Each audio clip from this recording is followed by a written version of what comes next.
Good. What? Morning Vietnam. Vietnam's not real. Anyways, we're back. 2 days later, we took a day off. Peter went to Alabama. I went to Alabama, although I've never been there. I miss Alabama, although I've never been there. So, Gabe, what have you done with the car since I've been gone? All right, oil filler neck, blend the clutch. Mm-hmm. Brake booster, hardline paint that I still gotta cut and fit. But ran the wastegate lines, radiators in. Mm-hmm. You mounted the boost controller, I can see. Yeah, mounted the boost controller. Sick. Fuel pressure regulator, the last fucking piece we were waiting on. Mm-hmm. Did the return line, Mm-hmm. did the rail line to the regulator. Mm-hmm. Stripped an AN line in the process. Mm-hmm. Did you put the T2 cable in yet? Ugly.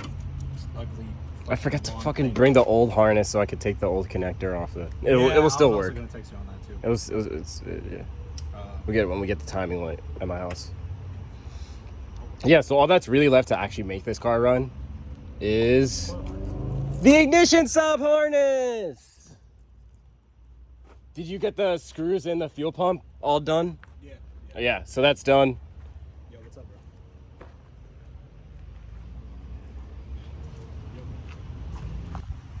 All right, Gabe is trying to make this top mount intercooler work temporarily. His buddy Nick, just met him, came through and finished the ignition sub harness. This is honestly the most disgusting work I've done, but it works. And honestly, manufacturers honestly use electrical tape. That's a thing. It will work. It's fine. So all the ignition coils are pinned up. This part gets constant power for the relay. This gets ground. This turns on the entire relay for the ignition coils, and this connects to the engine harness on the sub harness. So we have 4 ignition outputs, 1 signal ground that splits into 4, and 2 separate grounds that split into 4 4. So you have 4 times 3, 12 different ground wires, and yeah. I'm just gonna label these with Sharpie so we can, know which one does what, and then we'll figure out a mounting solution. But yeah. That is the ignition sub harness, just wrapped with electrical tape. It works. No one's really gonna see it, but there's a reason why I did this after making the harness, and I don't feel like talking much about it. So we're gonna figure out a couple things, because right now we got a leak. Where's the leak coming from? On the fill neck by the water pump housing. Shout out to CX Racing. Things probably not machined flat. It's probably like this. Nah, I think I had the O-ring on the wrong way. Shout out to me. How? Ignition coils labeled with bougie Sharpie. Time to put this back in the car.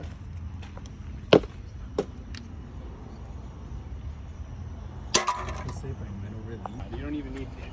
Alright, IGN 1As with an inline fuse all the way up here, all wired up. We just need a fuse, to be honest, and this car probably would start up first try.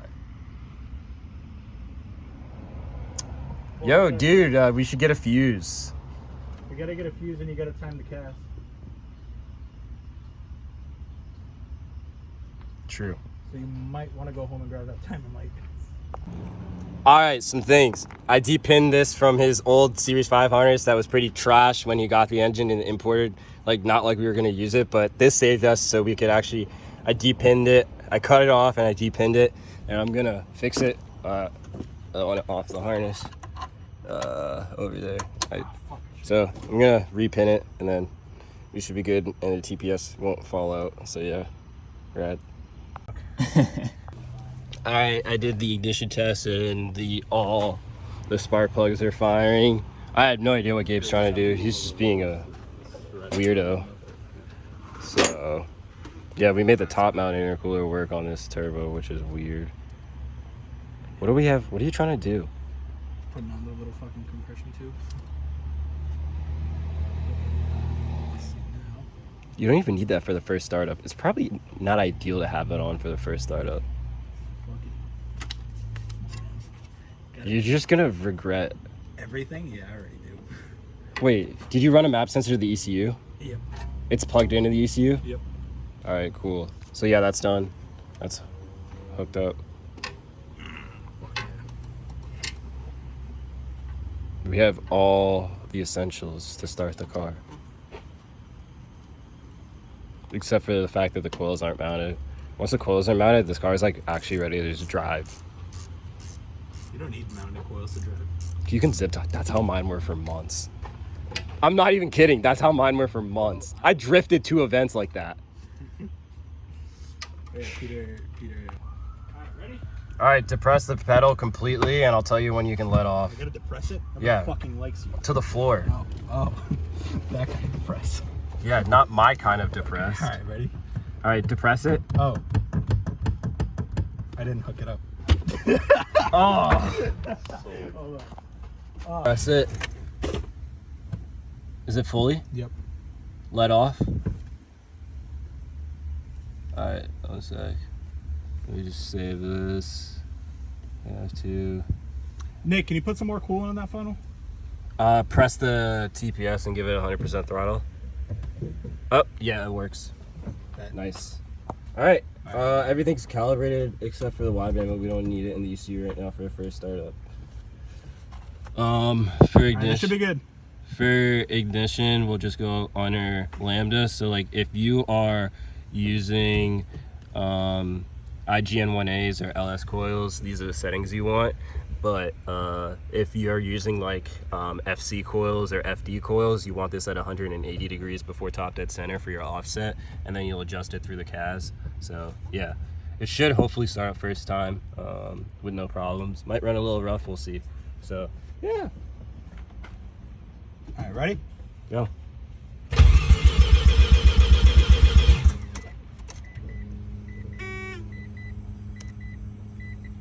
Pump it, give it a little bit of gas.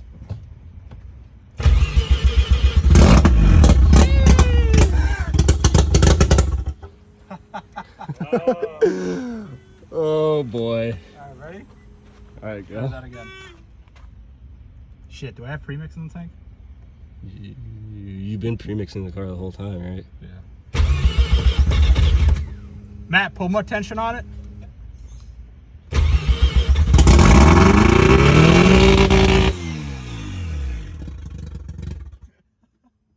Holy shit. Was it? 100%. Alright, so we're resetting base timing from the crank angle sensor, and we're just getting the timing mark to line up with the timing mark on there. So once we do that, we're going to restab the CAS and then go from there, since the timing was kind of off. Right there. Yep, yeah. That's one As of long the as- marks. Alright, where did you want to hold the camera real quick? Is it there? Right there. Alright. That's the first mark. There's Perfect. one to the left, but Wait, hold that real quick. So I'm just going to pull the CAS out.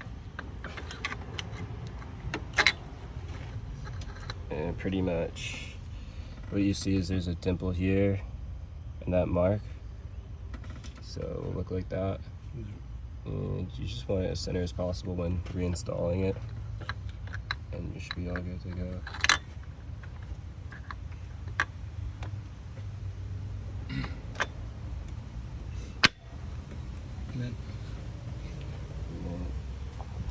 Alright, let's try it again.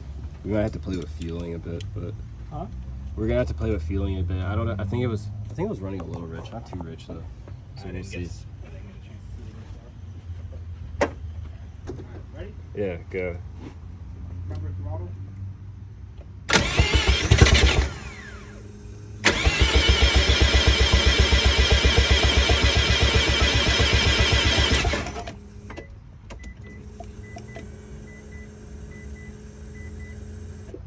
Yeah.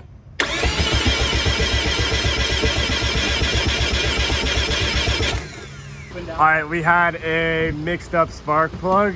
We tested it, verified it with the ignition coil, with the thingy, so yeah.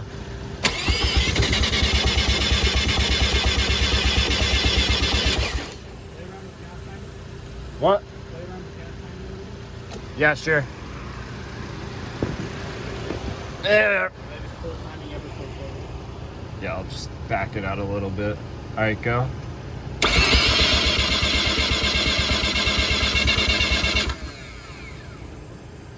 Yeah.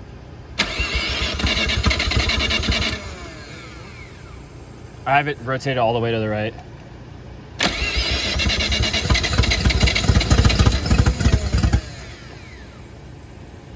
I gave it some gas.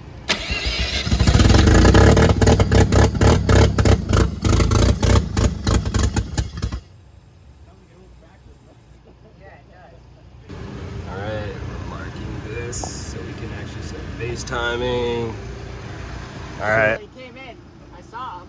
He was looking for that in the hose, yeah. Alright, yeah.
Yo, Gabe!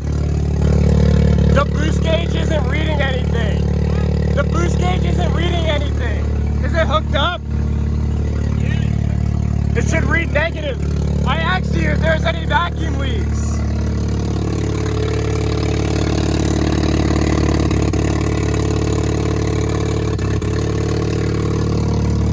All right, Gabe. Yeah. It fucking runs, boy. It runs, it idles. Oh man, Ichiban didn't sell me. We pulled like, well, I was playing around with the VE at idle and then just like light revving, getting the AFRs in a nice and safe area. We got base timing set by setting the rotary split table or the split table to -15 all around and then locking in ignition timing. So we got that set.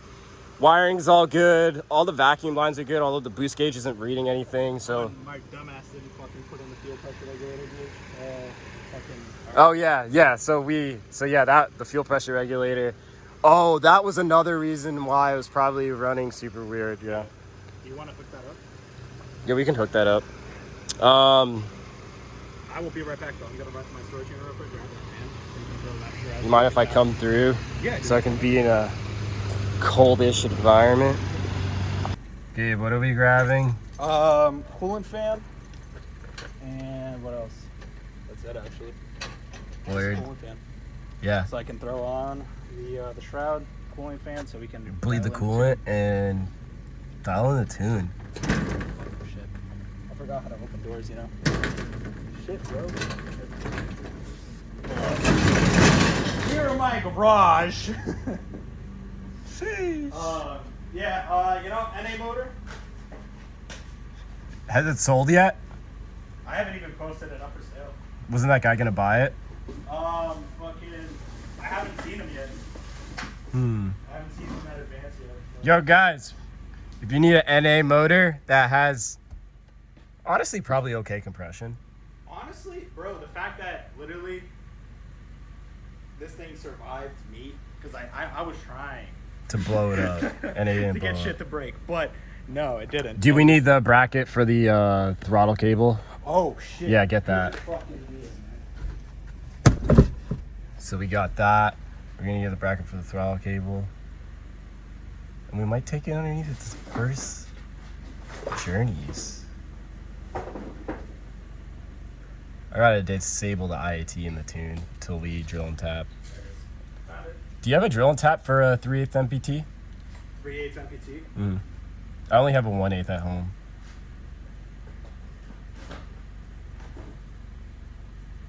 You know, with like stabbing casts and pulling like timing and stuff like that, and dealing dialing and fueling and all that shit. Like literally. So for reference, you're 20, right? 19. You're 9. So Gabe and I graduated high school in 2019. We're roughly the same age, right? Yeah. And we're pretty much fresh out of school, and rotary shops barely exist where we live, mind you, right? Pretty we don't. much, yeah, you have Goopy down in New York. Goopy down in New York, IRP, and that's like 200 plus miles away from where we live. You have about, I think, one in New Hampshire, and then SMG. Yeah, and that's about it. Yeah, and like they're really restrictive. They won't touch like a link ECU. They won't do a lot of that stuff, and like we're just young. We're like trying to learn, right? And like I've personally, like, if anyone's watched my channel, I've learned from my mistakes, and it's like insane because we're doing this all outside with like quite a budget. No shop. Not the right tools, really, you know, like just like honestly, like you know, like we all collaborate, we all help each other out, and like that's the best thing about having like a community of friends. And like it just sucks that like shops like either A, won't do it, or B, they'll take forever. And honestly, a lot of these shops haven't even done like what we did. Like they're not going to build you a harness in a few days. A lot of people, they'll take a lot of work that they actually can't support, you know? Yeah. And so like it ends up in just headaches and just like substandard like results. Yeah. And so like, but I think it's really cool, you know, the fact that I got that motor in what, March? Yeah, and you know, he was prepping the motor for like after shifts, paycheck after paycheck. Yeah, and literally regasketing everything I could. Like the only thing I didn't want to do was, you know, touch the inside of the motor, because it was, you know, it was a fairly good motor. I wanted to enjoy the car for the summer and stuff, and I feel like, you know, I'd want to, with me, it's like I like doing shit the right way, in a way, you know. It's like it kind of snowballs, and that's kind of the thing with me. But like if I would have gotten to do a rebuild, you know, I would have gotten to do like a rebuild of my dreams, you know, with like, you know, higher revving, you know, Frankenstein of a motor, RX-7 shaft, you know, different seals, all that shit, like aggressive street port, all that, and that would have taken way too much time and way too much money. And so I did, you know, the best I could with making sure nothing would go wrong by refreshing literally everything. Water pump, all the gaskets that I could touch and see on that motor, I redid, you know. Even sensors, you know, like things like oil pressure sensors and all that shit, like coolant temp sensors, all that, you know, I redid because, you know, I had the opportunity, the motor was out, and, you know, I wanted to minimize the chances of shit going wrong. Yeah. But it's like, it's the amount of like knowledge that I fucking learned even today, you know, with like, it's just been insane, you know. And it's just like you said, dude, like like two fucking 19 and 20-year-olds literally just fucking huddled around this thing, and we got this thing to actually fucking run. Yeah, and like for me, like I really knew nothing when I had my FC a year and a half ago, and I've learned a lot. And I've just tried to give back to the community by like filming these things and showing us like, hey, we had this trouble. And like we watch similar YouTubers. We watch Jimmy Oaks, we watch Tommy Effia, and like they're a huge inspiration for me. And like just seeing like, oh, they had this issue, so like I always remember like, oh, if I ever have that issue, I remember Jimmy had this issue with Tommy. You know, I go back to it. And like not just that, there's the standard of like building stuff. Like Jimmy was a college student with a small bay, his Z and his like S13, and I just was like, that's realistic to me. Like that's something I could relate to. And like it's cool because you don't see like a lot of kids our age doing, you know, like that, this like kind of degree of stuff. And I mean, I get it, you know, for a lot of people it's like overwhelming and it's kind of scary, dude. Like I'm not gonna lie, there's been times where I really thought like, shit, can I really do this? Can I pull it off? And it's like a lot of people will have that thought process and they'll kind of abandon it, and then that's when, you know, they'll do simpler mods and stuff like that, and then like, or like substandard stuff. And we're from an area where like, you know, WRXs are really popular, Subarus, and we both had Subis. Yeah, we both. And like, it's like a great platform to learn, you know, downpipe tune. Exactly. And we have like a lot of support up here for it, but we don't have support for stuff like this. Exactly. Like, you know, I think like the Subaru game, at least what it taught me was how to do research. Like that was a big thing, you know, because I have always wanted, like, especially it being like an 18 STI, like I really wanted like the best for the car. And it's just like I pinned myself into research, and then that's kind of what I did with this car as well, because I never touched rotary stuff before. I've always just literally I've dug into research and I found what was best for this, what was best for that, what should I do with this and that. But it's been a learning curve, man. Yeah. But it's been amazing. And most importantly, like, and it's like, not to discourage anybody, I've just seen so many people get ripped off by shops. Like, this is like just the course of, you know, a couple of months, and I've seen people who've had to have their cars on jacks or in shops for months, years, and it just kind of sucks. I mean, if anything, this proves that, you know, when there's a will, there's a way, man. Like, you can definitely do it.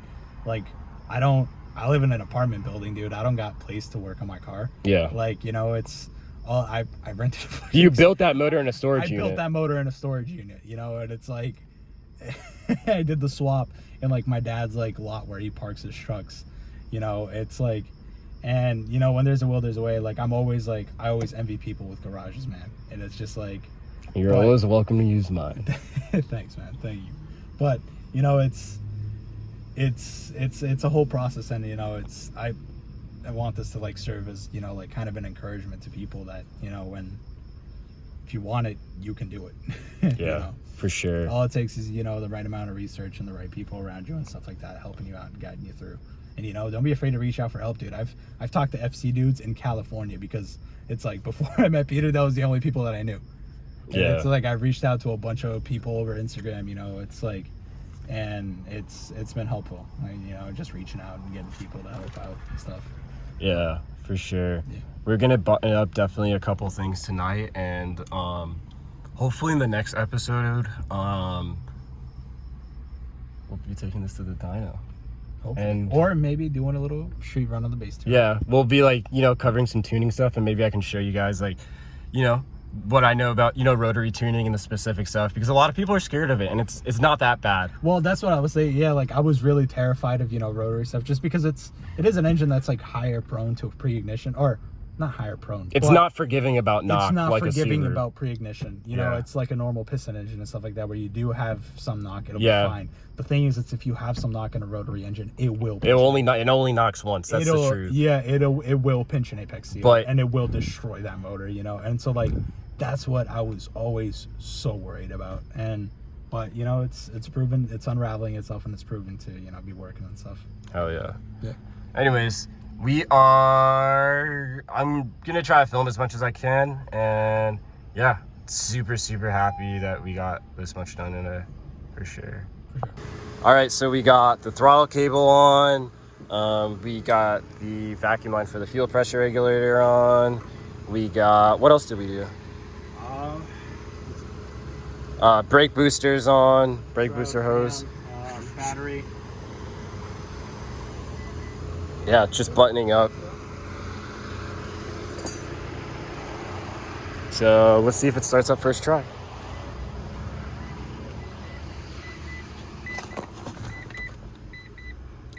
Where's the key?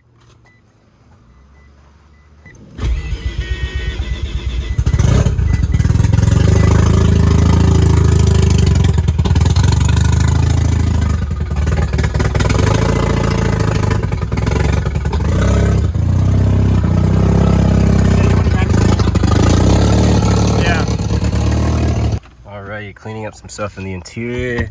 So we got, if you remember when I built this harness, I made a single pin connector, if I can find it, right here for the wideband. So I just tucked it through everything. The ECU kick panel is back in, so just tuck the carpet back in, and we can install the rest of the interior back. Got this blue wire, and we'll just hook it up to the wideband. So that's dope. Interior looks like nobody was ever here. You can even tell that this thing has a crazy standalone system and all of that. Just super clean. Shout out to Gabe for not ruining this car too. Literally all the nice bits. Standalone ECU, full interior, audio system, subwoofer, everything you need for a perfect street car. There's gauges, fully mounted, nothing is missing. I love this, makes me so happy. Good? Yeah, interior is kind of back together. I tucked the wires as best as I can. Everything's there. You literally you can't even tell somebody fucked around in here. Wonderful. OEM plus. That fuel pump prime.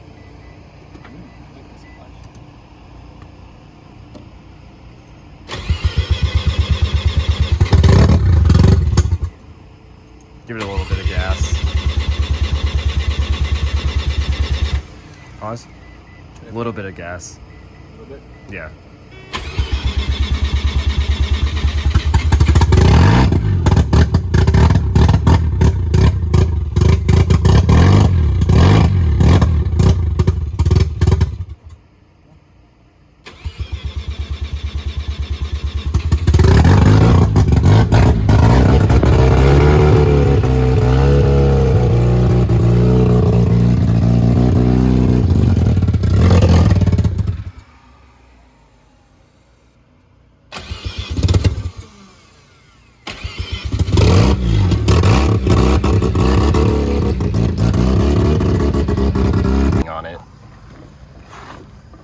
Some fresh old 87. How old do you think this is?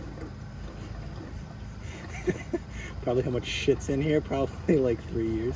Stop. No, I'm kidding. No, they use these for the generators, so they're probably not that old. What do you think? This is 2 gallon thing? I should say. Yeah, 2 gallon. So like 2 ounces of premix maybe? Yeah. Unless you want to. It's on the driver's seat back behind the seat. Behind the driver's seat?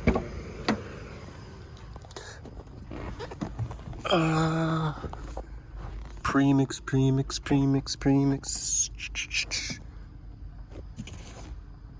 The Castro? No, it should be TCW3. Ah, here we go. The Valvoline. Yeah. Alright, hold on. This is the stuff I use. I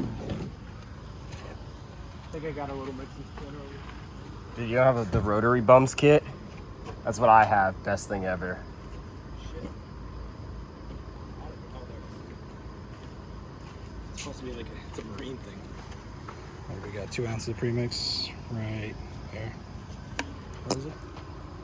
There, on the ground. I was like, yo, what?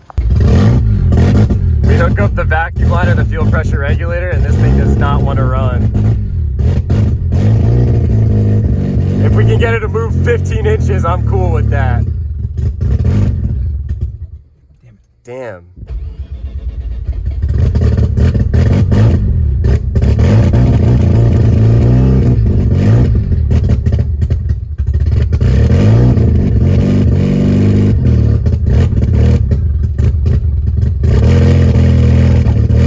Damn it, my laptop's dead. Oh, dude, it's running pig rich. Hey, it's moving.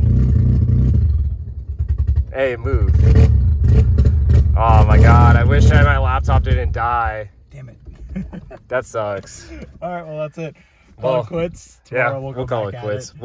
Tomorrow we'll dial it in, get the tune, and drive it. Yeah, dude. Yeah. I'll be able to pull up by Tux, get some 93 in there. Hell yeah. Remix it. Anyways, I'm gonna go see my girl. Alright, bet, bro. Right. I appreciate all your help, man. Dude. No problem. Fuck yeah, dude. Good day. Should I be like one of those Should I be like one of those YouTubers and like just go up someone's face and say, how do we say goodbye? Good morning, Vietnam, man. All right. And comment, subscribe. I look like a fucking. I probably look like an orange right now, dude. You look like you fought a war. Dude, honestly. Look at that. I'm gonna be gapping that shit real soon, motherfucker. You want some, bro? I'll race you on a base tune.